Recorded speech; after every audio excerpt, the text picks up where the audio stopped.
Hej og velkommen til den her video. 5 facts om mig og 5 facts om min grandfar. Okay, Anker. Hvem er din yndlingsmålmand? Det må nok helt klart være Alisson på Liverpool. Okay, Anker. Hvem er din yndlingsforsvarsspiller? Helt klart nok Frimpong. Okay. Din yndlingsmidtbanespiller? Helt klart nok Kevin De Bruyne. Okay.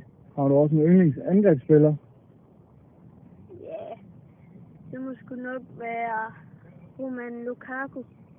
Okay. Hvem er din yndlingsjazzmusiker?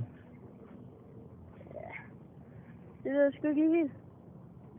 Okay, hvem er din yndlingsmålmand? Det er helt sikkert Desailly, der spillede for Sovjetunionen, blandt andet da de mødte Danmark i Parken. Hvem er så din yndlingsforsvarsspiller? Det er Franco Di Baresi fra Milan. Hvem er din yndlingsmidtbanespiller så? Alessandro Del Piero. Har du så også en yndlingsangriberspiller? Ja, den er nok lidt sværere. Men jeg er også stor fan af Schillaci, som blev topscorer til VM i 90 i Italien. Hvem er så din yndlingsklub? Der er 2 klubber. De er begge 2 røde. Vejle Boldklub og Liverpool FC.